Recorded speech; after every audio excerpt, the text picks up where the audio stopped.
Hello guys, welcome back. Well, today is Sunday, the 11th of December 2016, and finally there are officials admitting radioactive fish off the US West Coast have, quote, disturbing fingerprints of Fukushima, end quote.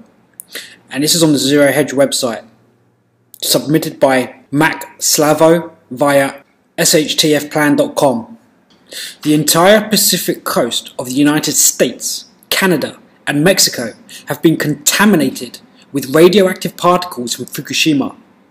And finally, it is being officially acknowledged. This is really happening. It is a stark reminder that the effects from Fukushima radiation continually spilling into the ocean have not been abated. The site continues to leak highly toxic radioactive material to this day. Nothing has stopped. And guys, if you're thinking, well, this doesn't affect me, I don't live in America. Well, let me tell you something about the oceans. The oceans, over the years, circulate the entire globe. They all have channels of flow, which then merge with other oceans. So actually, this spreads the entire world. And this has now been going on for years. Radiation from Japan's Fukushima nuclear disaster detected on Oregon shores. Seaborne radiation from Japan's Fukushima nuclear disaster has been detected on Oregon shores, researchers say. Seawater samples from Tillamook Bay and Gold Beach indicate radiation from the nuclear disaster, but at extremely low levels, not harmful to humans or the environment. Of course, they claim that it is, quote, safe because the levels are low.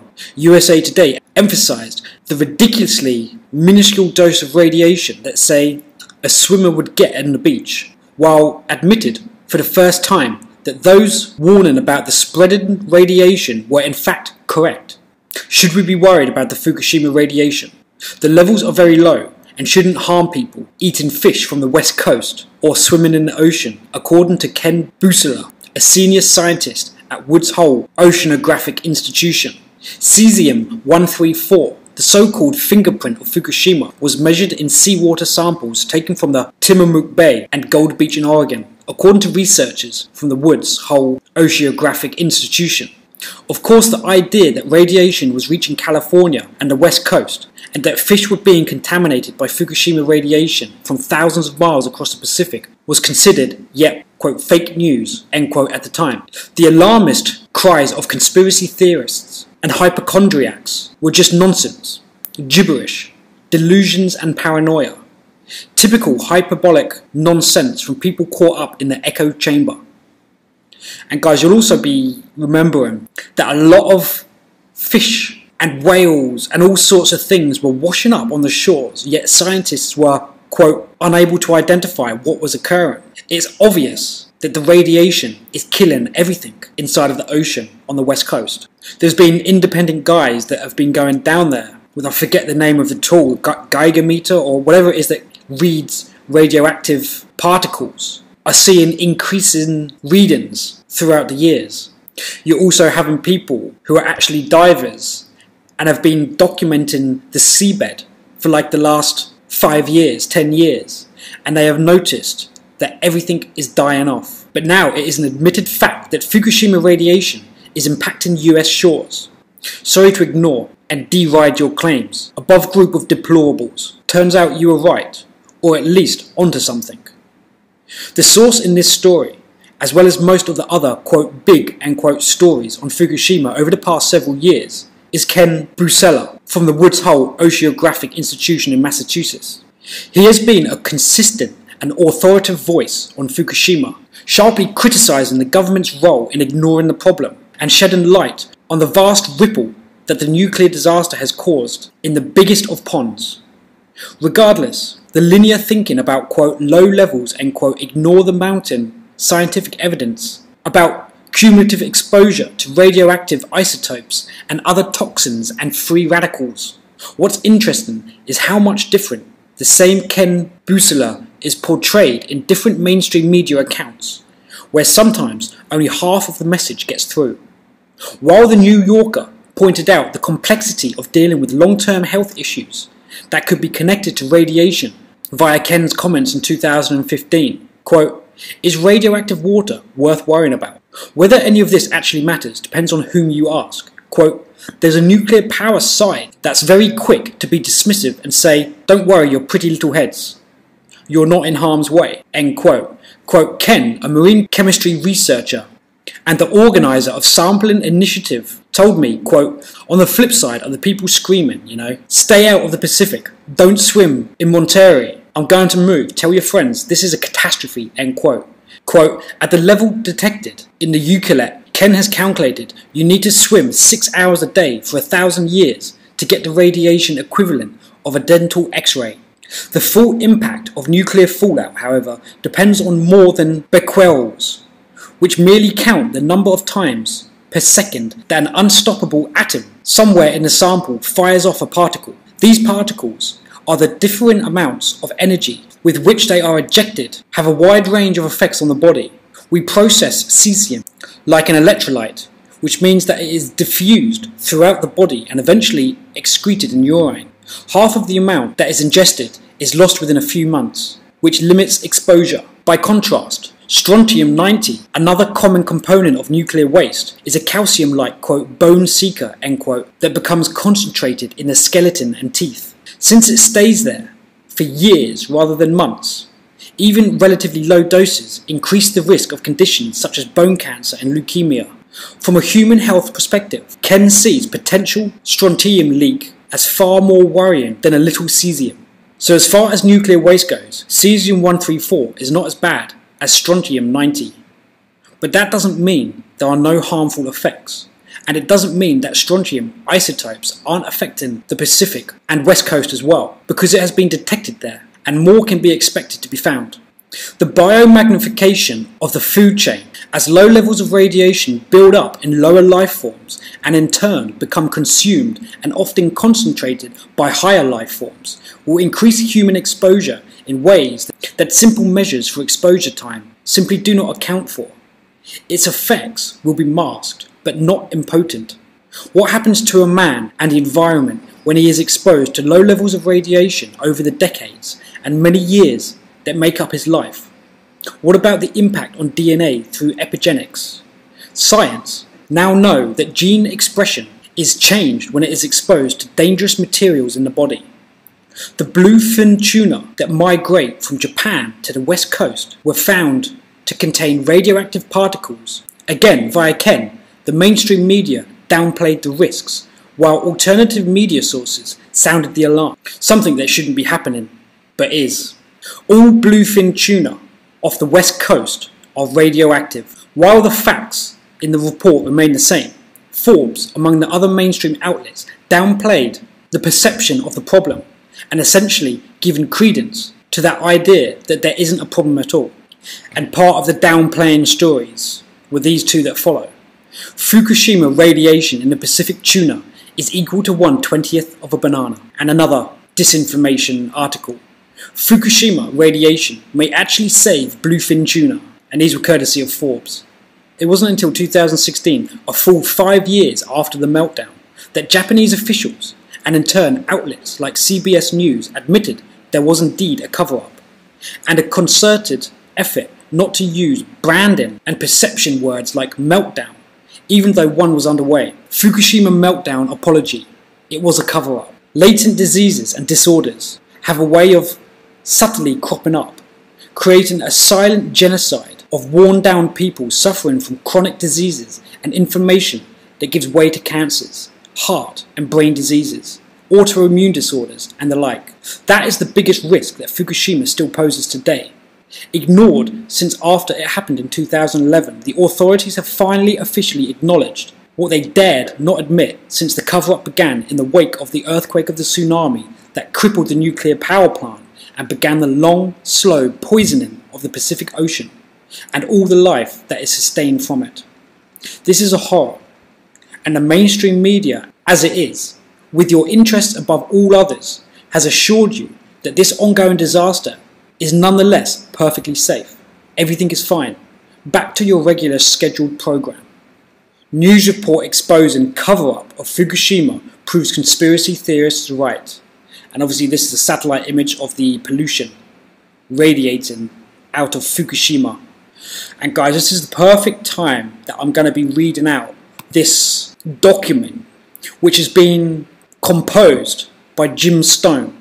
And a lot of the information on this document was scrubbed and deleted from all internet sources, apart from they are unable to actually attack and take down his website and remove this. So you can still download this from the source, which is Jim Stone, his website, which I'll leave a link in the description. He starts off by saying, it took them 300 years and trillions of dollars to build a theatre of darkness, yet the light of only one match can burn it down. Do not let this light go out.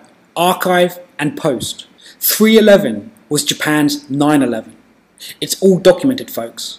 This is Japan's 9/11, and it's all based on official records and evidence, which cannot be silenced. What is here is every bit as damning as Building 7 on 9/11, while being far more important, and the fact that a large portion of even the truth movement has shunned this report will show you just how deep the conspiracy goes. It is essential for people to link, repost, and mirror this report, because emails related to it will be censored and people will not find their way here from an email. It will also get deleted from sites like Above Top Secret and Godlike Productions, and therefore failure to spread the word through other means will give the elite an ability to create a similar disaster elsewhere, possibly near you. This report is public domain. Use anything here on your own site, but mention my name and link back to here so people can find the source. This printed version can be copied and handed out as you desire. Did the Dimona dozen murder the Fukushima 50? Jim Stone, freelance journalist, reformatted for print on September 16, 2013. The 3/11 earthquake, tsunami and nuclear disaster did not occur naturally. In this report, you will find all the evidence needed to support this claim and more.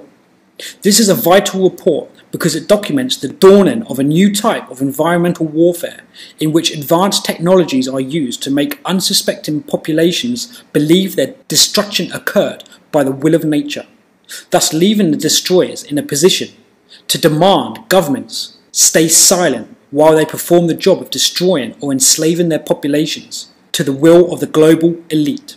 This environmental threat tactic, when coupled with industrial virus attacks and nuclear blackmail, is the new direction the elite has chosen to take warfare, now that false flag terror in the name of Arabs has failed to convince the world's populations that massive hot wars are needed. The key points this report covers to prove this tactic in use are: 1. Reactor 3 is completely missing, which means the press and anyone who has claimed anything about pressures, temperatures, contaminant, etc. at Reactor 3 after March the 14th, 2011 is lying, and people need to pay attention to it, because failure of the public to realise the massive extent of lies about what is going on there will leave the door open to a repeat event. Lies must be told to hide what really happened at Fukushima, because like false flag terror in the name of Arabs, once the secret about environmental terrorism and industrial warfare is known, its usefulness is minimised. A missing Reactor 3 proves the hydrogen explosion theory false, because all reactor engineers know that you cannot lose a reactor entirely absent having a massive explosion on the order of a nuclear weapon make it disappear. Yet Reactor 3 is indeed blown to smithereens, with the control rods and reactor guts laying out in the open in the outer containment structure, as shown in the picture below. Here we have Reactor 3's guts laying out in the open, with the core spray system still trying to function. Notice all the dust mixed up in the debris, dust which could never have happened from a mere hydrogen blast.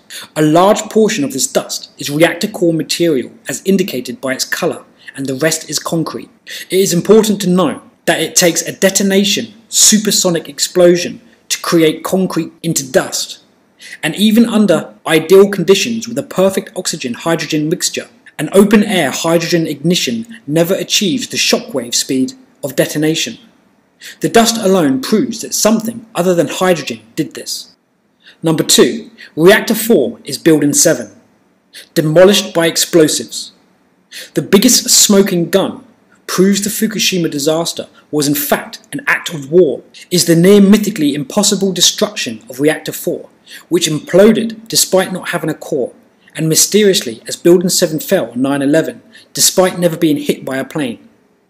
He has a note down here saying Reactor 4 is Building 7. It was disassembled for maintenance and exploded anyway. TEPCO said it was getting its internal shroud replaced. They did not lie. Dome is removed and the reactor is obviously empty. And a lot of these photos were actually taken from satellite imaging, which were then scrubbed from obviously the Google databases. Reactor 4 had been defueled and was undergoing replacement of its internal stainless steel shroud, yet according to the official story, blew its containment anyway. This is the final smoking gun. An empty reactor is inert and cannot produce any explosion, yet one happened at 4.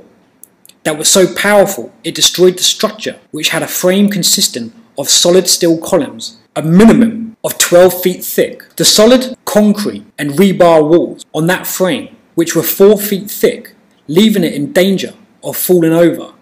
There is nothing short of a nuclear weapon that could blow a structure that strong to pieces. Demolition charges will not do it, absent occupying much of the interior space, which would have been obvious to workers. Unlike what some people have theorized, that the hydrogen overheated open fuel pools cannot produce hydrogen because the open fuel pool, the water boils off at 100 Celsius, and the hydrogen producing scenario requires water to be in pressurized form at 2000 degrees Celsius to liberate its hydrogen by losing its oxygen to the zircon cladding in the fuel rods.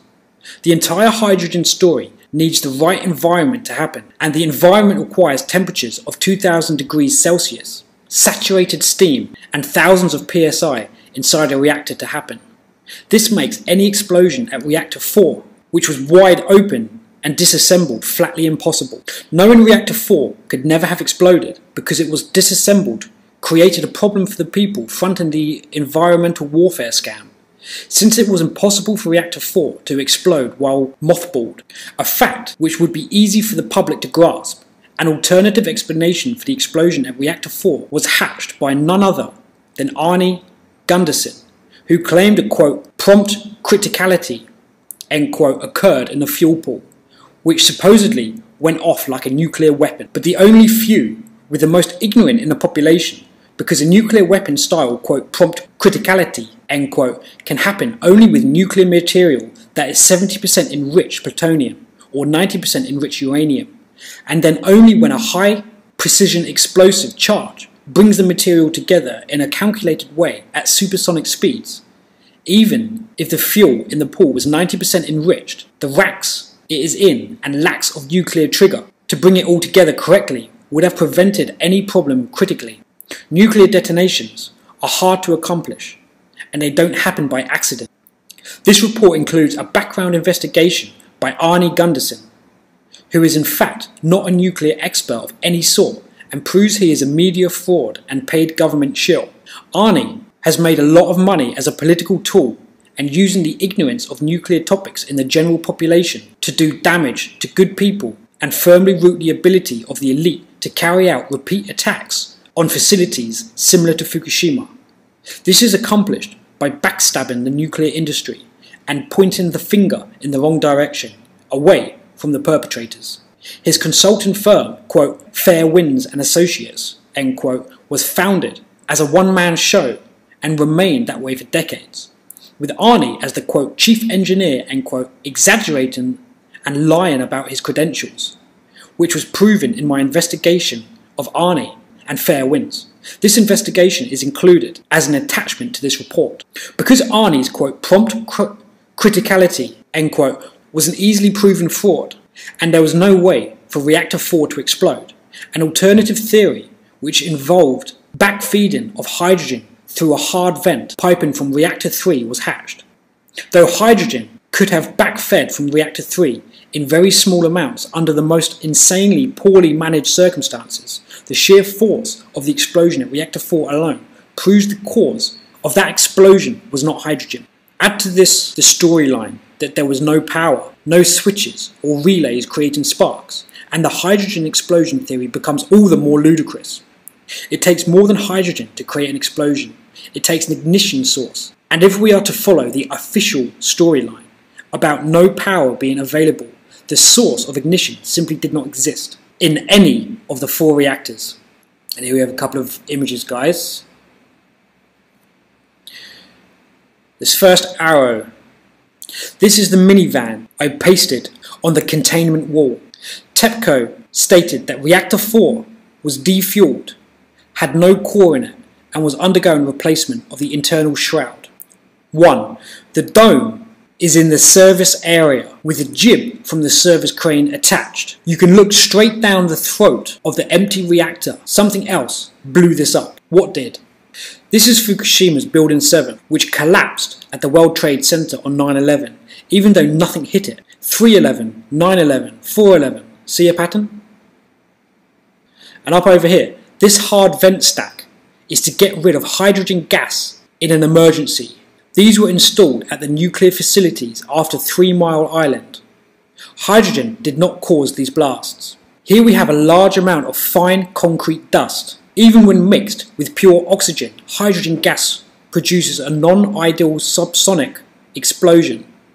It takes a subsonic explosion to turn concrete into dust, which means an explosive device had to have done this. Down over here on this one, reactor 3 should be here. Where is it? A large amount of steam rises from the remains of reactor 3, proof of inner contaminant breach. Take a look at the minivan that was lying in the rubble. I took a minivan that was laying in the rubble and pasted it on top of the contaminant wall to show you how thick the concrete was. It takes a lot more than a conventional bomb to blow away walls that thick. If pictures this clear existed since 3/20/2011, why did they never show up in the mainstream press or even the alternative press other than this site? It's because they show a cold hard truth that cannot be denied. This was an act of war. Producing the report destroyed my life. I lost my business. I ended up on the run over this report. Several attempts on my life have been made, and I even got jailed twice. Yet this report is out there now, and it proves beyond all doubt that there is a rogue in the international community that will stop at nothing to get its way. Israel did this to Japan for 2 reasons. The first is because the culture was too hard to break, and the second is that Japan offered to enrich uranium for Iran. I predict that Japan is now finished. It's probably over for them. Reactor 4's dome was removed from defueling. Drone photos prove it. This dispels the rumours surrounding Unit 4's explosion. Some people have said that this reactor was secretly in operation to enrich plutonium. This photo proves it was disabled for shroud replacement as stated. TEPCO is going out of its way trying to explain the explosions, especially at Reactor 4, because they did indeed occur, so an explanation is needed. As a result, they are given reasons that cannot happen just to say something. They need to see this report and get the Arava perspective. Arava is a district surrounding Dimona, Israel. Smoke and gun proof, Reactor 4 was in cold shutdown when it exploded. The jib the service crane hooks up to is attached to the dome up here. 2. The bolts are removed. The dome is in the service area, as evidenced by the high-resolution photos. The reactor is obviously defueled, as stated by TEPCO. Brown's Ferry once again proved to be the valuable reference.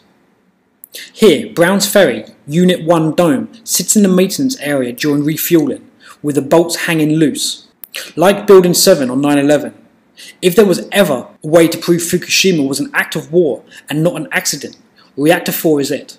This is the biggest smoking gun at Fukushima that can be used to wake people up. You do not need to be any sort of expert to see that without a core, nothing can happen to a reactor other than willful destruction as an act of war. Attached to the end of this report is an additional article which shows that other nuclear facilities have been rigged to explode the way Reactor 4 did, with an example in Sweden. Number 3, that the destruction of reactors 3 and 4 is so severe it can only be accomplished with a nuclear weapon. Hydrogen gas produces a non-ideal subsonic explosion. It cannot turn concrete into dust. It can produce high pressures if sealed off. But the metal roof on all the reactor containments should have provided relief and been the only thing destroyed. It takes a high-intensity explosive to strip concrete off rebar, a blast wave many times faster than supersonic. This means that whatever happened at Fukushima did not have blast characteristics that fit the quote official end quote story. If you missed it in the high-end resolution photo of the destroyed facility, I took a car that was laying around in the remains and placed it on top of one of the blown away walls at Reactor 3, which clearly gives the reference that the walls had support columns well over 12 feet thick. Fukushima Reactor 1 was assumed by many to have been built with a Mark I containment design, with the other reactors being Mark II by Ripley. The reactor engineer I interviewed, who designed Unit 3, stated that the Japanese were insanely cautious with nuclear and had the facilities and safety systems built far beyond GE specs. It is true that gas explosions can be very destructive, but only in facilities that were not designed to handle them. Even the basic Mark I containment, lacking Japan's upgrades, was many times beyond capable of withstanding the worst hydrogen blast. And when you see in the referenced photo that the walls indeed had solid steel columns over 12 feet thick, holding concrete 4 feet thick, it makes this point obvious. The nuclear weapons were placed inside the reactor containments, disguised as security cameras, installed under contract the year of the disaster by Arava-based security firm Magna BSP. Their security cameras weighed over 1,000 pounds and were the size and shape of gun-type nuclear weapons. Two diagrams of gun-type nuclear weapons show a striking similarity to Magna BSP cameras. Obviously you can pause it here, guys, and take a look. I hope you can make out the writing.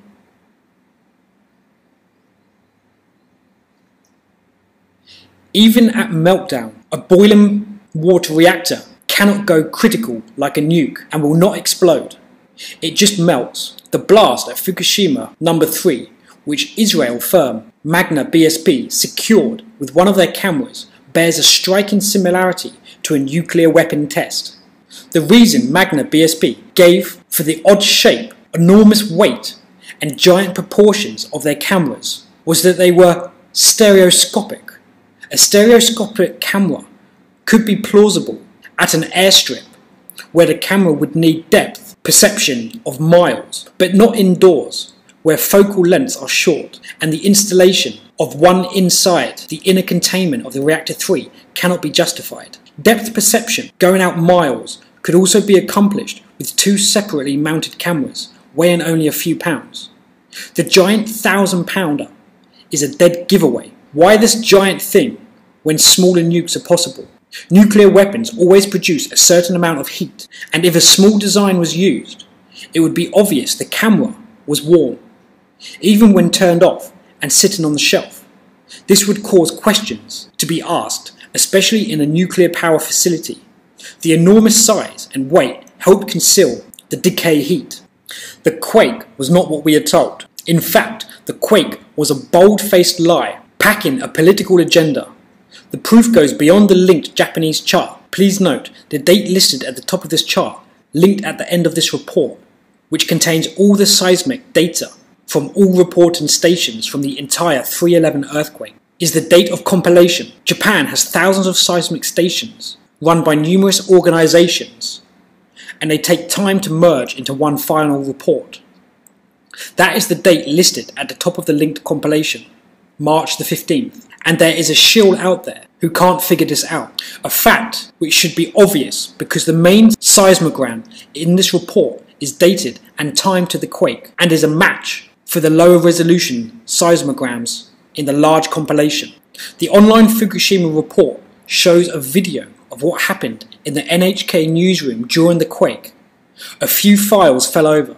The laser printer, which was not secured safe, stayed on its shelf, and people kept typing at their keyboards. If the quake was as represented in this chart, people would have been thrown upwards at 3 Gs of acceleration, which would have thrown them to the ceiling and would have been thrown towards the back of the room at the same time as 2 Gs of acceleration, smashing all of them and everything in this room against the back wall. There is a reason why this, quote, 9, end quote, quake killed no one inland from the tsunami, and it is because it simply did not happen. The following chart is from station MYG012, which is less than half a mile from NHK newsroom. The NHK newsroom video, which was shot within half a kilometre of the seismic station Erol Kalkan, used to produce this chart, proves the USGS lied. There was no 9. The USGS charts are phony, folks. That's all there is to it. Scroll down to the video of the quake represented in the above chart, which represents a 9 and was reportedly from a seismic station only half a mile away from where the video was shot. The implications of this run deep. The seismic chart, in conjunction with the newsroom's video, proves that the US government is also involved in the lie about the quake at some level. Since the video gets censored and deleted repeatedly from the YouTube because it proves the accuracy of this report, you might have to hunt for it. Some people keep typing on their computers as the quake happens. Also, note that most of the staff stays at the desks at the end. A laser printer is still sitting on a cheap table, etc. Some things fall, but most things return to normal quickly. All the while, the English announcer is reading a script of a devastation with all the pep of some paid fool who does not believe what he is saying in a cheesy infomercial. The quake was significant, but only in a sixth sense, as recorded by the Japanese seismographs, and faked to a 9 by the USGS. This is important footage because it proves that the earthquakes measured at 6.8 was an instrumentation. Confusion between the Shindo scale are being used to cover this up. Remember that this video is proof of what really went on. This means there never was significant aftershocks, never was a natural tsunami, and if they lied about that, what else? This video is pivotal and vital to exposing the truth. I choose this video because the newsroom is within eyeshot of station MYG012, which was used by the USGS to make these graphs, which represent an 8.8 at that station, as was stated in this English newscast, and was probably used as a guide to fudge the lie due to the closeness of the newsroom to the seismic station. The full USGS assessment of the Japan quake is in the appendix to this printed report. Of course, they offer no reading from MYG011, which was closest to the 9 epicenter by a long shot, because it only got a 5.63 worth of shaking. The map that confirms this is later in this report. Emails from Japan show the quake was not what we were told. Readers in Japan are well aware the quake was not a 9 and the tsunami was artificial. I received mails like this for a total of about 2 days before they were censored. Some of these messages are from the same people sending updates. My comments are in italics, writers' comments are in bold.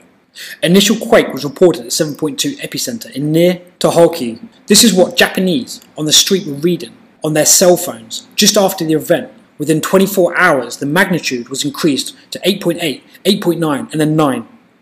It seemed the epicenter was under debate. My comment: the first magnitude and epicenter are calculated by computer. They are in fact always correct, unless there is a political need to move the epicenter and increase the magnitude. In this case, by about 100 times and 85 miles. Furthermore, the people in Japan are telling me directly, not Shindo. I have been checking USGS regularly and notice there are lots of depth 10 kilometer quakes. The 311 and the 411 both are depth 10 kilometers. Do you have any idea what that means? Scalar weapon, HARP, or just a coincidence? My comment: quakes do not appear over broad regions at 10 kilometer depth with consistency. So this does indeed point to the use of some sort of earthquake machine, as referred to by Defense Secretary Cohen during a military briefing in 1997. This is linked to in the Fukushima report. Last year, I came back to Fukushima from US. The reason is another story. Then I realized that there were lots of small quakes occurred around that area. In February, there were 2 bigger quakes there. Then I wondered why. It should not have occurred there, right? And 411, it was exactly 1 month later, there was a 7.1 quake. My comment: she is referring to the fact that the Japanese know where the main seismic areas are, and that the quakes are occurring in areas where geology does not support the likelihood. March the 9th, early afternoon, I was in the doctor's office with my dad, who was in a wheelchair. I was standing. Then I felt dizziness. I looked up to the ceiling and found things were swaying. Nobody said it was a quake. I would explain it as standing on a big wobbly top. It was slow and not vertical nor horizontal. It was 7.4. My comment: if no one said it was a quake and the Japanese are familiar with quakes, what was this motion then, which caused a seismic reading of 7.4? I believe now that the earthquake machine places stress on a region with a circular pull, thus creating the spinning top feeling, to pull a potential weak spot, to pull at potential weak spots in all directions, with the hope of triggering something big. This mail came in later from the same woman. Hi James, did you get 2 mails yesterday? This morning we got 6.7 quakes again. It was weird motion. My comment: Japanese know what a normal quake is. This came in from someone else who has lived in Japan for 17 years. This is about the same event. One thing I remember, the first bump on the 9th, I was sitting in an office full of Japanese. I said, "Jishing, earthquake." They said, "No, it isn't," but it was just a kind of rolling motion. My comment: the Japanese know what a normal quake is, and specifically said it was not a quake after feeling it. This measured a 7.4 Richter. So what moved the ground? So much it measured a 7.4, and the Japanese did not call it a quake. Yes, gooey is a good description. I have lived here for 17 years and felt every sort of quake, but never gooey, liquid quakes. Many people suffered nausea and symptoms of vertigo, disorientation for many weeks. I noticed that when I took a bath, I was afraid to do this. The water was vibrating in the tub, constant vibration. I could see this in my fish tanks too. Thank you for correlating all this. My comment: constant vibration. Earthquakes start and finish. What is this constant vibration going on in Japan now? Unverified rumour has it that Japan was threatened in 2009 to disband its government bank and let foreigners take over their finances, or America would use its earthquake machine to punish them. Constant vibration. You bet an electronic circuit can just be left on. Believe it or not, I happened to be in Osaka. We're very close to Kobe. When the earthquake hit, how lucky am I, right? Kobe earthquake was big and 311 was bigger, but not more than 100 times bigger. You are right, Japanese cell phones got an IM saying it was 7.2 Richter. Kobe was only 6.9. Chemtrail, it was calm and warm for March. But after the quake, the sky changed into grey and snowed and the temperature dropped. Next morning the sky was beautiful and blue. I enjoyed looking up, but I saw a plane flying lower with chemtrail. After a while I saw several chemtrails and the sky turned grey and temperature dropped again. Real-time video of the tsunami was playing in railway stations and other public locations, gave the whole thing a Hollywood quality surreal. My response: the only way for real-time video to happen was if they knew the event was going to happen. Another smoking gun. Another odd thing, this on NHK and right after the quake, a very studious piece about how the Tohoku quake differed from Kobe. Many doctors, emergency workers interviewed, and they were perplexed because it seemed that recent earthquake protocols had been based on the Kobe disaster, and all of these people were prepared to treat certain kinds of injuries, like what happens when victims are crushed. The doctors on the show remarked that the only injuries they were seeing had to do with the tsunami, e.g. immersion in water, near drowning, hypothermia from immersion in water. They were not treated classic earthquake injuries. My response: no traditional earthquake injuries equals no traditional earthquake, period. One more thing, the Japanese talked a lot about the dimension of a tsunami, and actually witnesses, survivors from Fukushima, said there were 7 tsunamis, not one, just rolling one after another. My response: this gives credence to those who claim more than one nuke was used, a possibility I ignored earlier entirely. Well, the size of these things in certain places were 39 meters, measured by large boats sitting on top of our land masses. What produces waves of this height? You are right in all your observations that there was little damage to wood stucco homes. These things are built to fall down. They didn't. You are obviously right in pointing this out. My response: first of all, a measurement of a tsunami based upon where a large boat ended up is far more accurate than any other measurement. The tsunami was 115 feet in some areas. Second, wooden Japanese homes are not built to American standards because the attitude to wood structures is that they are disposable. They are cheaply made and intended to be torn down after 25 years. I have confirmed they are made out of wood. A 39-meter tsunami is 115 feet tall. 115 feet tsunami would need an earthquake over a 9 to do it, yet no damage to even cheap homes designed to be torn down after temporary use. A total inconsistency with the official story. And I never heard of the tsunami being that big, but the Japanese ought to know. They were there. Thank you for your hard work to get the truth out. I asked one individual directly if they could confirm the rumours that the Israelis were ready ahead of time with relief efforts, with 300 trucks, and if they could confirm the rumours that the Israelis controlled all relief efforts.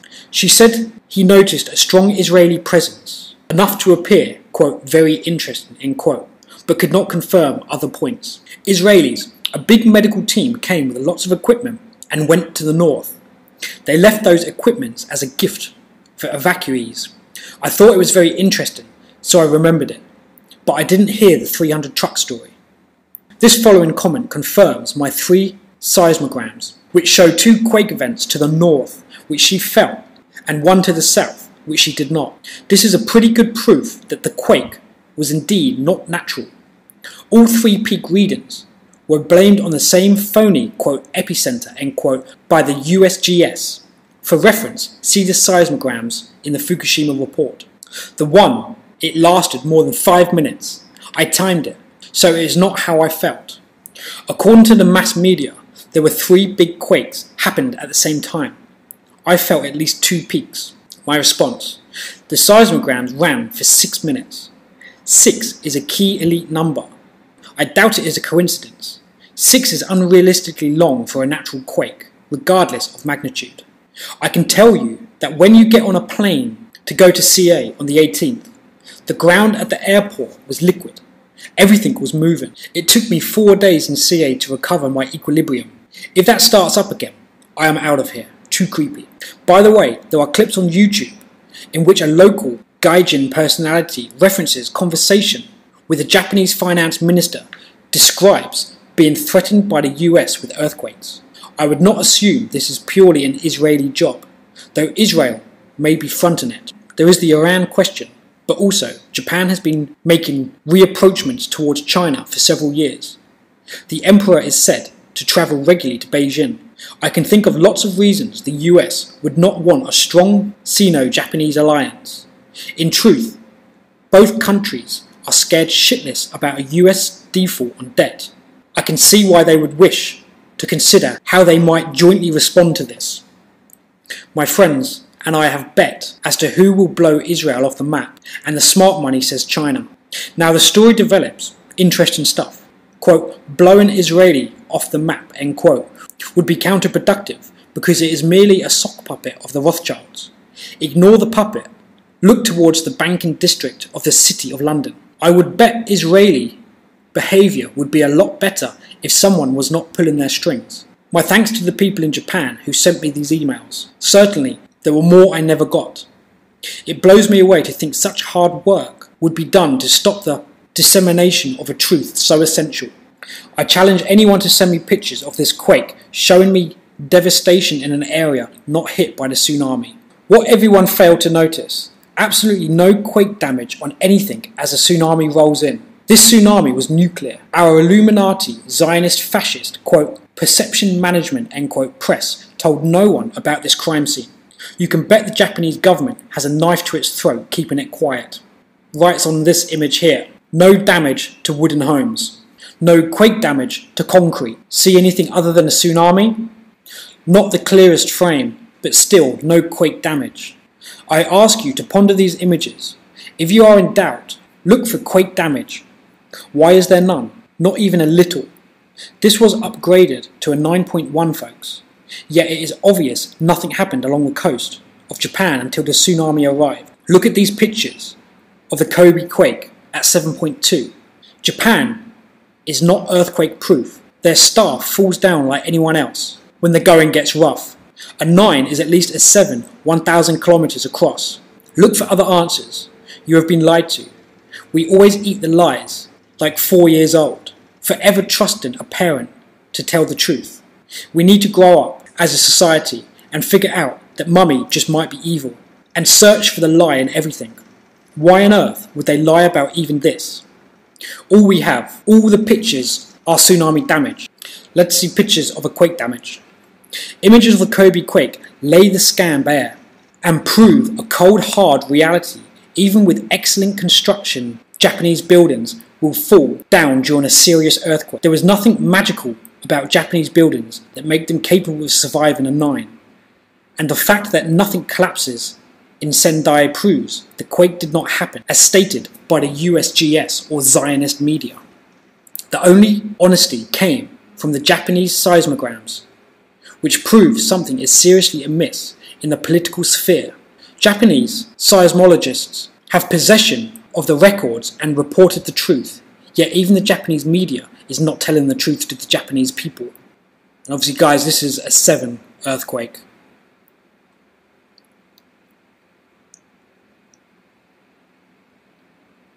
So he's quite right. Those wooden constructed houses would have easily been ripped down.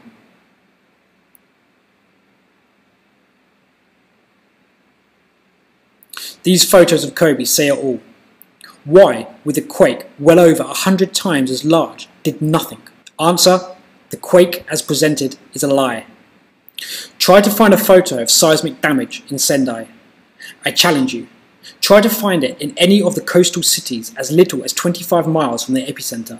I looked for 5 hours and except for some tanks that fell at a brewery, not a single one exists. No pictures of collapsed skyscrapers or high-rises equals no 9.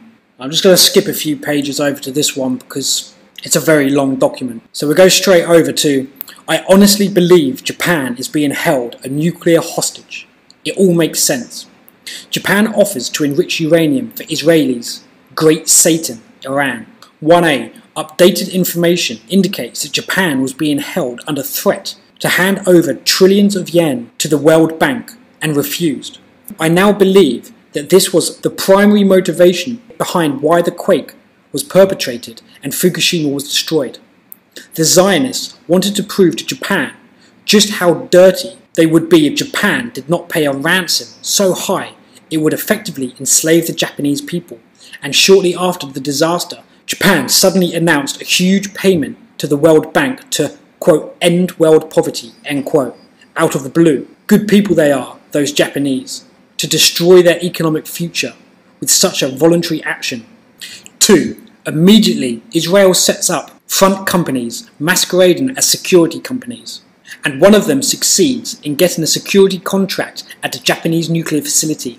4 months later, the Dimona Dozen shows up, and under the cover of the security contract gets unlimited access to the heart of Fukushima.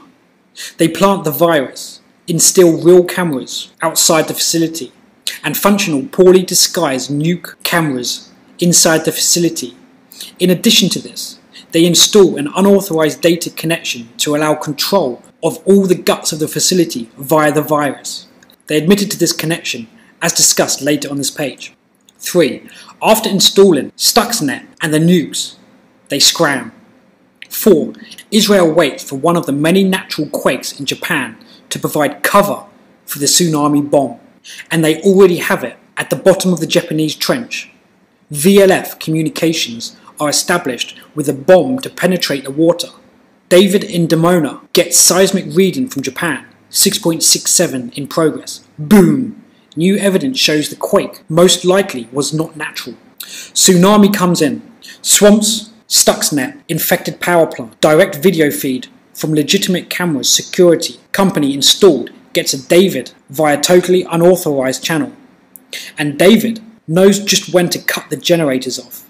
Others on the team do all they can to counteract measures taken by the employees at Fukushima, who are unaware an attack is taking place and do not understand why everything is going crazy.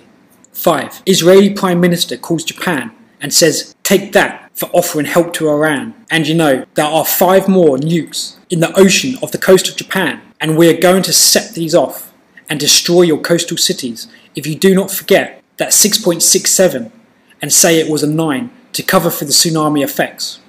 And now we are going to make your people demand you move away from nuclear power so you can never threaten us like that again. We are blowing up Fukushima, Daiichi, and you are going to go along with whatever story we tell you to. So there. 6. David and his pals close all valves to the reactors via the remote data link they admitted to installing and put them on full throttle to melt them down while the virus keeps control room readouts displaying false info, like nothing is going on even though the place is coming apart. After enough mayhem ensues to provide plausibility, they set off planted nukes and blow the place sky high. Though I have yet to work out the final details, I probably have enough to hang them before. 1. I got the real seismic data that proves beyond doubt that the quake is not what we were told and was in fact an inland 6.8, calculated higher than the seismogram due to the triangulated true epicenter being a little higher, which would get noticed but not feared in quake-ridden Japan. 2. Numerous reference sources prove Stuxnet really was written by Israel. 3. Japan really did offer to enrich uranium for Iran and really did refuse to do a huge banker bailout. Israel has been documented to have attempted to destroy a reactor in Iran, and probably did. Japan, contributing to Iran's nuclear future, would make them just as much an enemy to Israel as Iran, and not sucking up to a banker threat the way America did would cause a Zionist to slate the economy the size of Japan's for destruction. Israel would want them taken out. Now all the economic news coming out of Japan is over how bad their economy now is, when prior to the quake it was golden. No key manufacturing got destroyed by the quake. Why suddenly poof, economy down the toilet? It's because the enormous debt Japan now must pay bankers to, quote, end world poverty, end quote. Why would a nation do that to their economy in the tank anyway? 4. It is documented that a team from Israel with a history consisting only of work in Israeli defense got unlimited access to a Japanese nuclear facility, which then went boom. 5.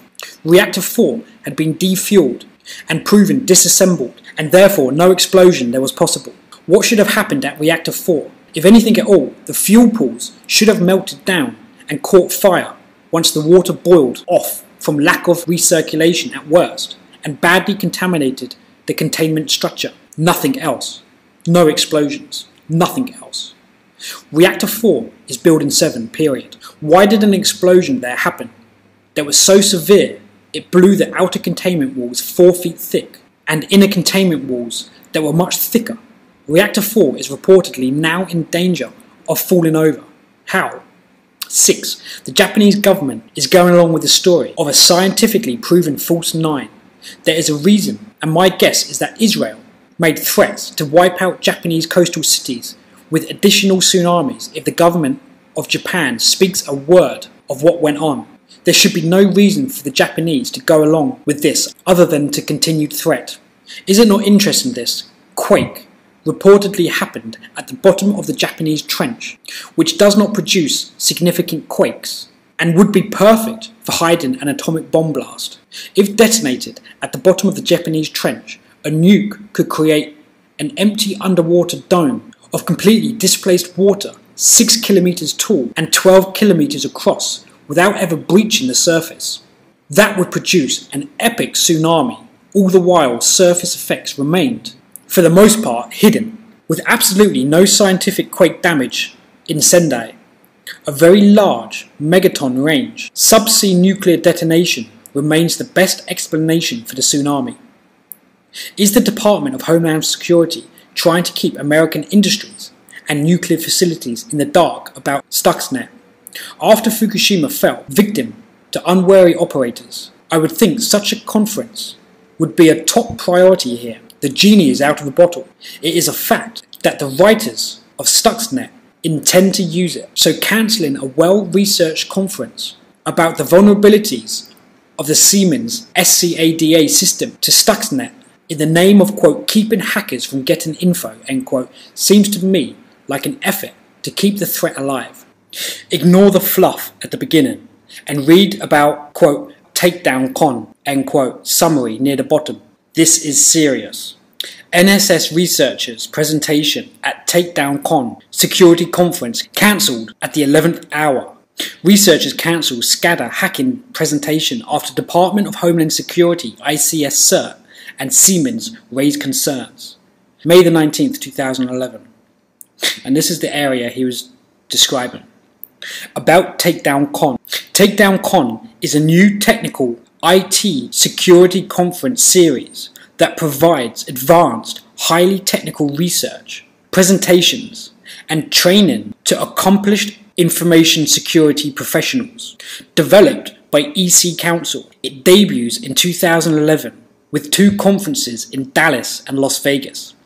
TakedownCon focuses on technical research in cutting-edge exploits and vulnerabilities, and also provides EC Council certification training, including the renowned Certified Ethical Hacker CEH program, a recently accepted certification of DoD Department of Justice Directive 8570.01M Change 2. Website is www.takedowncon.com. I fear by the time the hacker halted conference happens in October, the summer of disaster may have passed, and if it has not, I bet any discussion at Stuxnet and Hacker Halted will also be cancelled. Stuxnet is too good a toy for a very powerful group to let go. Something is fishy here. Other publications picked up the story now and are poo-pooing the issue into the ground. They are obviously attempting to morph responsibility from Stuxnet-style attacks away from Israel so they can regain cover and use the weapon as a false flag tool to destroy internet freedom. This is where they are going with this. Count on it. And when the disasters happen, they will be a cozy blanket of lies shielding Israel from all blame. Never forget, this is their baby. Prior to them doing this, we never heard of it. About, quote, prompt criticality, end quote. As it turns out, Arnie Gunderson, Mr. quote, prompt criticality, end quote, with regard to the massive explosion at number 3 is very poorly credentialed. His crowning achievement was playing with a 100-watt open water tank reactor in a classroom for a short period of time. The following quotes used to spice this section are from other nuclear engineer postings to atomicinsights.com. Fuel rods are only 20% fusionable, sometimes even less, and until you reach over 90% purity in U-238 and about 70% purity in plutonium, no prompt criticality is possible in any case, no matter how much of it you have laying around. Furthermore, even with 100% pure material, you need a precise trigger, slamming or crushing material together to get a detonation. Even if 100% pure material is slammed together at high speed, if it is not done right, you will get only a nuclear splatter that pushes the pieces apart and no detonation. Nukes are hard to do. Why have so many of us seem to have forgotten that nuclear detonations are hard to accomplish? The prompt criticality in spent fuel story is something I would have expected to hear from an Ewok praying to a gold robot. I can't believe even a scammer would have the guts to suggest it, let alone allow it to be spread in his name. For an explanation for this explosions, just look at the cameras the Demona dozen brought in. If someone is waving a degree as anchor for this, quote, prompt criticality, end quote, bull hockey, remember that there is such a thing as a paper-trained idiot. And if you look into Gunderson's background, you will discover he is barely that. With his only hands-on experience outside a classroom, being an intern at a nuclear facility 2 years before he got his degree. If the mainstream media wanted facts, why did they pick this guy? Because he said what they wanted, truth be damned. Arnie Gunderson consultant firm, which has only him, no employees, and even therefore it's easy to be senior engineer, was curiously founded within 3 months of the release of the Spider-Man villain, Critical Mass, who as Spider-Man's 4th grade classmate went by the name of Arnie Gunderson. Critical Mass had the ability to project explosions from his fingertips. Perhaps that gave birth to the prompt criticality in a 20% fuel pool when 90+% is needed for an explosion of any sort, no matter what the circumstance. If you need 90 or more percent and you have only 20%, the laws of physics will be obeyed. Folks, in perfect form, the scamming media hunted out a fraud and rammed him down your throats. I firmly believe Arnie Gunderson has a phony company and was inspired in his fraud by a Spider-Man comic. The date of the creation and the publishing of the villain, quote, critical mass, end quote, precedes the creation of Arnie's company, Fairwinds and Associates, by only 2 months. I believe it is coincidental, and when it comes down to the Associates, part of his company, they do not exist. Nowhere has a classmate come forward claiming to have known him in college. And with his stupidity regarding, quote, prompt criticality in a few pool, I doubt he has a degree at all. The article about virus attack on Fukushima follows. The following section covers the Fukushima disaster from a technical perspective, published April the 29th, 2011. Fukushima was impossible. The swamping of the generators by a tsunami is irrelevant, because the real emergency backup systems are driven by steam from the reactor themselves and require no electricity at all to function. No electricity is needed to operate 3 separate emergency systems at each reactor, each of which will keep a reactor safe even if only one works. Interesting it is then that all 9 non-electrical backup systems across the 3 fueled reactors failed. This is technically impossible outside a windfall intent, and was likely the result of Stuxnet's virus attack. An article from the Telegraph. Israeli security chief celebrates Stuxnet's cyber attack. A show reel played at a retirement party for the head of the Israeli Defense Forces has strengthened claims the country's security forces was responsible for a cyber attack on the Iranian nuclear program. Stuxnet was designed specifically to target Siemens SCADA controllers and is almost effective at tampering with fluid control systems of the type that Fukushima used for emergency security. The centrifuges it attacked in Iran were ideal. So are the fluid control systems at the nuclear facility. Oil refineries are equally at risk. Stuxnet is most dangerous when affecting a system which needs to control the flow of any liquid, be it hydraulic for cooling or combining chemicals. Stuxnet is documented to have been produced by the Israeli Defense Forces for the purpose of destroying any industrial system that can be destroyed by improper fluid flow. The following articles, which document the creation of Stuxnet, can be downloaded in full by typing the URLs embedded in this screen capture. And again, that's the embedded up there. The video of Lieutenant General Gabi Askenzi's operational success included references to Stuxnet, a computer virus that disrupted the Natanz nuclear enrichment site last year. Although Israel has not officially accepted responsibility for the Stuxnet attack, evidence of its role has been mounting since it was first discovered last July. The virus, unprecedented in its sophistication, was designed to infiltrate the control systems at Natanz and make hidden, damaging adjustments to virtual centrifuges. Israeli general boasts authoring Stuxnet's virus, 22nd of the 2nd, 2011. The British newspaper Telegraph and Le Monde France refer to an article published in the Israeli daily Haaretz, according to which a general in the army of the country has confirmed the authorship of the Stuxnet worm. Magna BSP, a Dimona-based company with no history outside the IDF, contracts prior to Fukushima, a suspiciously short domain history despite a 10-year claimed history. Magna BSP had a full-time internet-linked two-way connection to the Fukushima reactor rooms all the way through the disaster. They told TEPCO about that connection on May the 15th after everything blew sky high via an article printed in the Jerusalem Post. Israeli firms' cameras recorded Japanese nuclear core. As the world continues to gaze with concern at Japan's Fukushima nuclear power plant, high-tech security cameras installed by an Israeli defense firm are recording events at the troubled core from an insider's vantage point. The Arava-based Magna BSP company, which specializes in producing and installing stereoscopic, sensory and thermal imaging cameras, had been contracted to place cameras around one of the plant's 6 cores. Why did Magna BSP wait until everything was blown sky high to tell TEPCO the data link existed, and then did not tell them face to face? I find it hard to believe that TEPCO would have not been interested in viewing a reactor that was about to explode. It seems impossible that TEPCO would not have wanted to view the reactor and probably did not ask because the link was kept a secret. It is a simple fact that internet connections are never allowed inside a reactor's containment. The connection was mentioned in the Jerusalem Post after the destruction was finalized. And as another side note, if Fukushima really was without power, as stated in the mainstream media, how did Magna BSP's cameras and associated computer hardware keep running all the way through the disaster, as this article states? The following article clearly shows I am not the only one suspecting Stuxnet at Fukushima. Japan's nuclear crisis, Stuxnet and SCADA defences.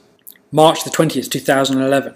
The devastation in Japan caused by the recent earthquake and tsunami is truly heart-wrenching, especially when one considers how millions of lives can be turned upside down in the matter of a few minutes. In no way is this article intended to draw any attention away from the plight of the people now suffering in the earthquake's aftermath, as our concern should be for them first and foremost. With that caveat aside, I believe we can use the events that are unfolding in Japan as a learning opportunity regarding the possible consequences of a sophisticated Stuxnet-type attack against SCADA networks at nuclear facilities. Stuxnet is a highly sophisticated designer virus that wreaks havoc on SCADA systems, which provide operational control for critical infrastructure and production networks such as those used to operate a nuclear power plant. This type of viruses are uniquely dangerous because they are capable of not only affecting network computer systems, they can also cause actual physical damage to the equipment the networks control. Specifically damaged equipment at Iran's Natanz uranium-enriched facility, which reportedly set back the nation's nuclear program 7 years. From what I understand of the current crisis in Japan, the problems of the nuclear facility did not stem from the reactors themselves, sustaining significant damage in the earthquake. Instead, the problem with the reactor cores overheating was caused by a disruption to the power and water supplies that are needed for the cooling systems. The problem was compounded by the destruction of the backup generators for the cooling system pumps in the subsequent tsunami. In the past, the majority of these systems are operated manually or by analog control systems like electromechanical relays, but that is changing. Stuxnet has two modes, random and administrative. It can be administrated to optimize the damage and can also transmit setup information and industrial system information to a remote computer. Once installed on the host system via a flash drive, it causes that system to violate its normal security protocols, and internet administration becomes possible if a connection exists. Tampering is not visible on the control room readouts because Stuxnet learns what, quote, normal, end quote, looks like and keeps the temperature, pressure and other readouts within normal limits so that the operators are oblivious to the destruction happening in secret. Stuxnet appeared in Japan in June 2010, shortly after Magna BSP arrived. Remote administration mode can be adjusted on demand to suit any need. No doubt the people at Fukushima sat there in idle mode thinking all was well until something screamed or went boom, and at that point it would be too late to do anything other than cry. I did not catch this in the original report, but I now believe Stuxnet was first tested in America. The following article makes a compelling case for this possibility. Tuesday, May the 22nd, 2007. SCADA, quote, data storm, end quote, shuts down Browns Ferry nuclear power plant.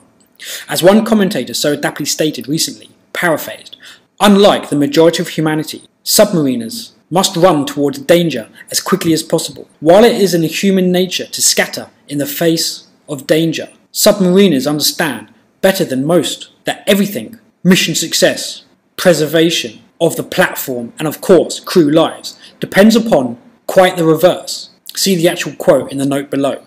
Have terrorists or hackers uncovered a major flaw in our nation's nuclear power plants? If verified publicly, Browns Ferry would become the first solid case of direct internal manipulation of a critical infrastructure control system. In other words, either hackers or terrorists caused a critical system to be overloaded, shutting down the reactor. This sounds alike, called SCADA, is in the realm of digital data supervision, computers and programmed logical controllers. The term refers to a large-scale distributed instrument control system. One potential flaw is the mistaken belief that SCADA networks are disconnected from the internet and are therefore secure. Hardware for SCADA systems is ruggedized to withstand temperature, vibration and voltage excursions, and reliability is further enhanced by redundant hardware and communication channels.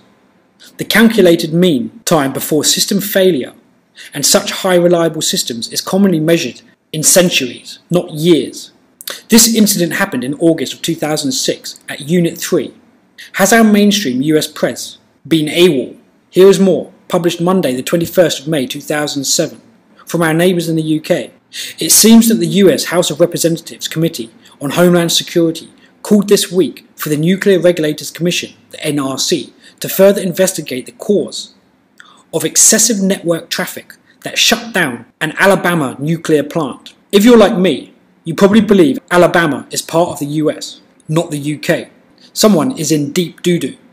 Who do you think the event will be blamed upon? Hint, Charlie is usually correct, with the proviso that the public blame may not reflect the true case. 1. A teenage hacker. 2. Al-Qaeda cell. 3. A contractor. With a side note, correct, most likely default of Homeland Security bureaucrats. 4. A design engineer. 5. Mechanical fluke. I am a lifer in the types of control systems Fukushima and its clone, TVA-owned Browns Ferry, have both been upgraded to modern Siemens controllers running the Supervisory Control and Data Acquisition (SCADA) system Stuxnet was designed to attack. Upgrades are the norm in the major facility. On many blogs, people say the controls were old and therefore Stuxnet immune. They are out of touch or have no knowledge of the industrial control system. I actually ferreted it out, and I will now explain in detail why the problems before the explosion had to be sabotaged. The diesel generators were not out in the open, as we were led to believe. They were in fact located in the basement of the turbine building, which was sealed off and never significantly flooded. One of them stayed running the entire time, but the electrical switchgear attached to it disconnected for an unexplainable reason, which made it useless.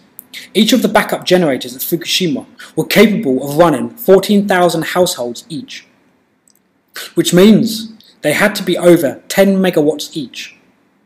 It is obvious then that the Fukushima was set up to survive on only one of 13 backup generators, and one did keep running. One would be many times larger than needed to run last-ditch backup systems at all reactors, but would not keep business as usual. But this is not the real story, which is that even others which were high and dry stopped as well. I hypothesize that the one running generator was kept as a lone reserve, never hooked up to the SCADA control. Why did the switchgear disconnect? A working generator. This is the type of thing Stuxnet was designed to do. On top of these things, emergency reactors arrived on the scene within 9 hours before anything bad happened at all, but were not able to provide power because the switchgear would not allow them. The World Nuclear Association did a beautiful report about what happened at the Fukushima and then got co-opted by dark forces. I'm keeping the key content of their original report preserved in this one. The World Nuclear Association got taken over, their report destroyed, and also expunged from the Wayback Machine. This Fukushima report you are reading now is all that remains as a solid reference to the original World Nuclear Association report. Obviously, the Zionist scammers could not have the truth left anywhere intact. The following screen captures are from the first page of the hacked report, where the World Nuclear Association is now saying no one at all died at the Fukushima, and from another nuclear organisation that has not been taken over. A minimum of 3 people died at Fukushima, documenting even one destroys the World Nuclear Association in its current form. The original World Nuclear Association report contained the following points. 1. The generators never got submerged. You have to connect the dot between them being in a contained area and the tsunami therefore not being able to get to them. Some water got into one of the turbine buildings, where several were located and flooded the lowest point in that building to a depth of 4 feet, which means that even if the generators were on the floor at the lowest point, they likely would not have been swamped because they are too big. The water would not get past the footings. Perhaps a 1 megaton generator would have swamped, certainly not one of the big diesels, which were, according to this report, enough to run 14,000 homes each. In addition to this, there were several generators in a second location that never got flooded at all. One of these generators kept running but was not able to get power into the facility because of the switchgear prevented it. 2. You have to have watched the robot video, which clearly shows the switchgear that malfunctioned after the tsunami never got wet. There was a non-tsunami reason for the failure. Also, look at the high-resolution photos referenced below. There is no switchgear for the diesel generators outside the facility. It is all indoors, in areas higher than the water got. Remember that there was no emergency when this off-site generators arrived, which means that they could work efficiently to get things up and running. With my experience in this area, assuming it did get soaked, a complete replacement of high-capacity switchgear should only take an afternoon if done with an emergency. A truck-mounted crane or a forklift does all the heavy lifting, and the stuff is modular. In the event, in every major facility there are spares galore. It is not that hard to make the terminations. A worst-case scenario could have been addressed before things went horribly awry. That is, unless a virus did not let the new switchgear activate either. It would take days to conclude a virus was messing things up. You would not expect that. I'm sure there is a lot we never heard about. 3. The batteries held at all reactors, in contrast to the lies in the destroyed report, leaving only an hour gap in time where there was no power present to run these before adequate off-site power drove into the facility on the road all nice and ready to hook up, but was denied by the switchgear, which this report says was swamped, but that is likely an assumption because swamped switchgear could have been replaced even before the batteries died. The fact that the off-site generators were able to be driven into the facility also proves that other lies told about the earthquake in general, employees leaving only to find cracks in the road so bad they had to walk home. Why? Why lie like this? At least this report has some modicum of honesty. 4. You have to look at the chart that shows the thermal output of the reactor 8 hours after the earthquake, which is when the batteries running the electrical cooling pump died, and the output at that time was less than 20 megawatts from each reactor, which means they would not have had troubles before the off-site generators were hooked up to restore power if it was not denied by what I suspect was Stuxnet infected switchgear. In fact, they would never have had serious troubles at all, beyond having to be vented. The real critical time is in the first 3 hours after shutdown. 5. Reactor 3 exploded entirely, yet this reactor had the most functional backup system. At least the original report said the explosion remains, quote, unexplained, end quote. Perhaps those who wrote the report should take a look at this for the answer. 6. Reactors are stated to be a, quote, early 1960s design, end quote, apparently to mislead people into believing that they were outdated even when installed. This is not the case. Their design was an early 60s concept, but in fact a late 60s design, and since installation took years, what more could you expect in the early 70s? The reactors were in fact a very safe design. This report at least states that the facility was very well updated.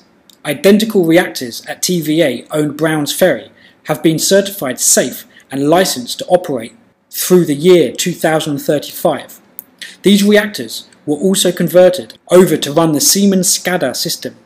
The reactors at Fukushima were not garbage. The fastest cars in production still function on a late 1800s concept. I hypothesize that the situation at Fukushima is not being properly assessed by facility controllers because Stuxnet is still giving false readings to the control panels, readings which obviously have been false because they show containment pressure when confidential leaked photographs prove beyond a doubt no contaminant exists at all. At Reactor 3, there is not even a reactor there, and I have a perfect explanation for why Reactor 3 is still showing up on the control room readouts. Nuclear Association report was perfectly accurate with regard to Reactor 3 containment. Perhaps the people who wrote that report have not actually looked at the facility or seen the confidential photos, and instead relied on information from Stuxnet infected instrumentation. Each reactor has 8 separate emergency backup systems, each capable of saving the reactor on its own. 3 are designed to function perfectly if all power is lost and even the generators fail. Fukushima did not need any electrical systems operating at all to keep itself from blowing up. When power is lost, steam from the reactors is automatically diverted from the generator turbines to two totally separate steam turbines, connected to totally separate water pumps needed. A historical perspective of Fukushima shows the hydrogen blasts were bogus. Hydrogen blasts could not have damaged Fukushima so badly. This is a media-fed lie.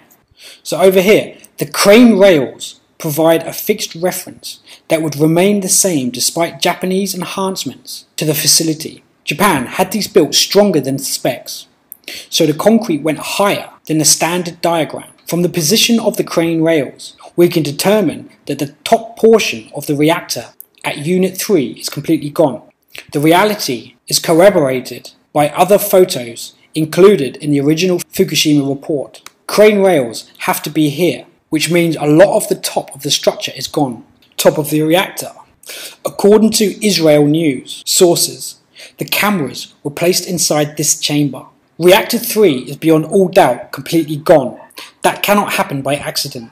The only way you can completely vanish a reactor is with a nuclear weapon. There is simply nothing in any arsenal outside of a nuke that could do it. I believe Magna BSP had a nuclear weapon hidden in one of their unrealistically giant cameras, which were installed inside the Reactor 3 containment. The two towers in the foreground were installed after 3 Mile Island, where a core meltdown caused hydrogen venting and a subsequent hydrogen burn. These towers were installed at many nuclear facilities to vent hydrogen and prevent explosions after a core meltdown. This makes the hydrogen story at Fukushima very implausible. When the hydrogen ignited at 3 Mile Island, no damage of any sort happened to the reactor, equipment or building. At Fukushima, we got a mushroom cloud. Figure the odds. Since a reactor is completely incapable of going supercritical, even in full meltdown, and hydrogen caused no damage to another facility, even when ignited after a meltdown, what could cause a mushroom cloud? I believe we are lied to. The Japanese were lied to. All nations were lied to. It's the only thing that makes sense.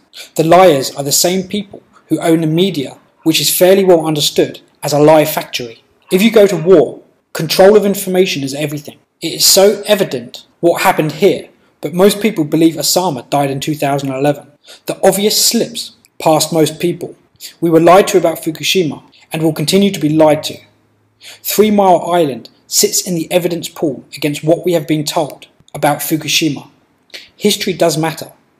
These are diagrams of gun-type nuclear weapons, in comparison to one of the cameras Magna BSP brought into Fukushima. To give you an idea of how big the reactors at Fukushima were, take a look at the photo to the left. It's the top of the same make of the model at Fukushima, American Twin. TVA owned Browns Ferry, and it is only the top. The yellow dome sits above this, and is even bigger. Here the yellow dome has been removed for refueling. Over 150 feet of reactor sits below that cap. Hydrogen will not vaporize that, which appears to be what happened to number 3, only a nuclear weapon would. Reactors are about 14 digits beyond incapable of going supercritical, even with a complete core meltdown. The reactors did not explode. Something placed in their vicinity did. Magna BSP had access to the reactors at this facility. They were based in Domona, which is a military base that manufactures nuclear weapons. Stuxnet was made in their yard. They are stated to be a military company, and a key piece of their equipment was the same size, shape, weight, and appearance of a gun-type nuclear weapon. There is extremely strong evidence that Domina-based Magna BSP placed nuclear weapons at the exploded or vanished reactors at Fukushima, possibly hidden inside their unbelievably giant stereoscopic cameras. One of these cameras is verified to have been installed inside the inner containment at Fukushima Reactor 3 under the cover of the security contract in the month prior to the disaster. These cameras are identical in size and appearance to a gun-type nuclear weapon. Since previous hydrogen explosions at boiling water reactors have never caused any sort of damage to equipment or building, even during complete meltdowns, it begs the question, how on earth one at Reactor 3 produced a mushroom cloud? 3 Mile Island sits in an evidence pool against what we have been told about Fukushima. History does matter. One problem with the reporting in the mainstream media is that it failed to convey just how massive and strong the containment structures really were, as shown in the photos at the beginning of this report, as well as how huge the reactors really were, as shown in the following photo.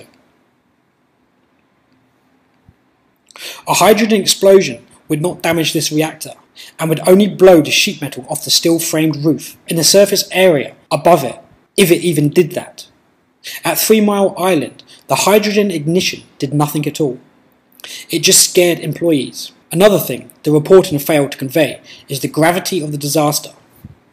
The containment diagram photo showing the remains of Reactor 3 make it painfully obvious that many tons of highly radioactive plutonium in the containment pools is nowhere to be found.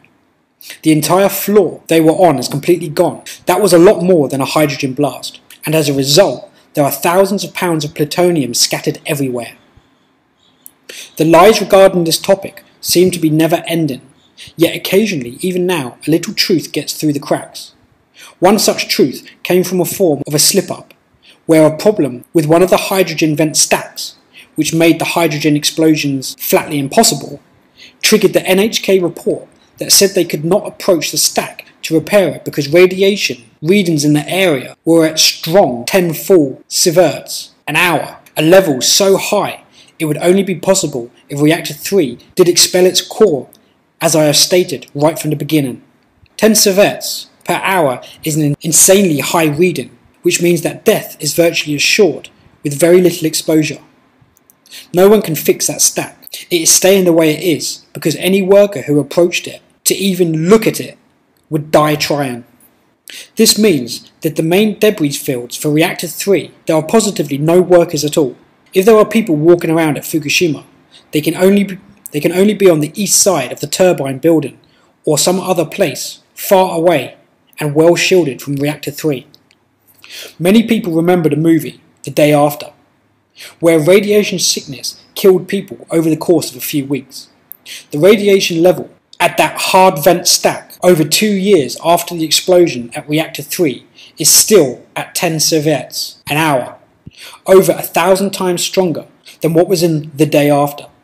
If the radiation levels at the Reactor 3 were divided by 1,000, they would still be fatal to anyone in under 10 days, a shorter time frame than the deaths that happened in the movie The Day After.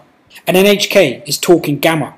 If it was alpha or beta, workers could just suit up and fix the problem. TEPCO was ridiculed for initially stating that the radiation from the facility was immeasurable. I think they at first told the truth. Now they have this story about the Fukushima 50. Is it in fact a wag the dog? No one could be there and live. Why is remote controlled heavy equipment doing the cleanup? The official story is hydrogen blasts, not nukes. So the storyline has to be at least within the far outer limits of what a hydrogen blast could actually accomplish, not missing reactors and entire fuel pools blown away. The following article documents how Fukushima is so badly contaminated around Reactor 3 that the only thing that can be there is robots and remote controlled equipment. I have in the past erroneously stated that they took care of the problem with a boron glue that stuck to everything and knocked the radiation down. But if the readings are still 10 an hour, all they could possibly have accomplished is gluing the radioactive material down so that storms could not blow them away in the form of dust. Another thing to note is that the radiation levels on the stack, where it needs to be repaired, are measured at 60 meters from the ground. This could be because it is, at that height, a straight view of Reactor 3 exposed core, which will never be approached and subdued. That would make a lot of sense. I suggest you ponder the pictures and materials presented in this report and apply a little thought to what is here, rather than listen to the Zio press.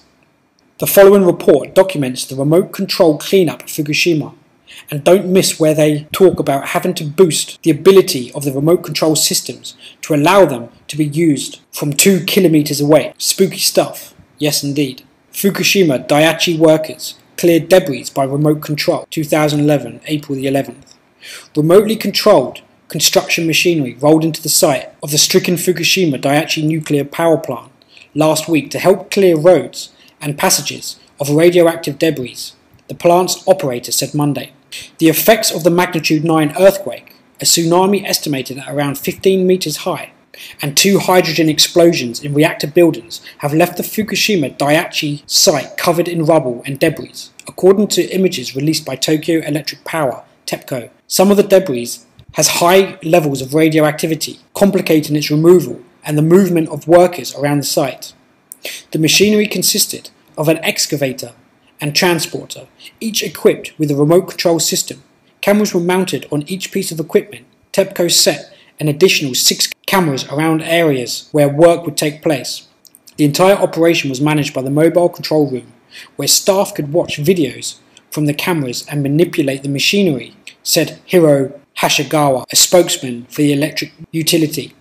The clearance operation began with both units rolled into place near a debris-strewn area. The excavator, which has been fitted with a giant grabber hand, picked up debris and dropped it into a container at the back of the transporter. It took about 2 hours for this to be completed. Once full, the excavator knocked closed the lid of the container and the transporter trundled to a temporary dump site. The Fukushima Daiichi plant, like other nuclear plants in Japan, was built with plenty of open space so the debris can be temporarily collected together on site. The unloading operation took about an hour to complete, and then the cycle began again. The remote-controlled machinery was originally developed for the use in hazardous construction equipments, such as those near volcanoes and where landslides could occur, said a spokesman. The radio-controlled system typically have a range of 300 meters, but this time a radio relay station was used to boost the signal and allow controllers to be used 2 kilometers away. TEPCO has also been used remotely controlled drones and helicopters to get a close-up view of the reactor's building. The company received pictures from a US military Global Hawk drone, and reports say the RQ-16T Hawk micro unmanned air vehicle is also being used. Now that Osama, who has been dead for 10 years, is officially dead, Al-Qaeda is going to use a nuke, so they say. I strongly urge you to consider this article if a nuke actually does go off somewhere, or if other nuclear facilities start acting like Fukushima. The only reason I believe the management at Fukushima is not telling it like it really was is because victim status has been so well asserted by the ethnic group in question that it is a career suicide to point the finger at them, even when they try to kill you. I find it interesting that all 12 non-Japanese employees at Magna BSP returned to Israel a week before the tsunami. I might have understood the need for Stuxnet if its use would have ended with Iran. Unfortunately, that does not appear to be the case. I do hope this article breaks their toy. For those of you who are reluctant to repost this because the wording is too strong, I ask you to consider this. The real answer came out of Fukushima. We have a member of the international community which has already done horrendous damage to a very advanced and presently innocent civilization, and we simply cannot continue to tolerate it. Consider what ignoring this will cost you. Are you prepared to have a major disaster at the convenience of the couch because you are sat there watching TV rather than dragging your butt over to the computer to at least spread the word? Are your video games, ball games, 4x4 or porno really worth continuing to lose everything for? Is your religion going to keep you silent as well? We really need a serious wake-up call. Please let this post be it, rather than some other unforeseen disaster. And that's where the article ends, guys. So, an extremely long one, and serious congratulations if you made it this far. It was definitely a long read for me, but nonetheless, I think it's categorical proof as to what is occurring. Anyway, thanks for watching. I'll see you on the next video.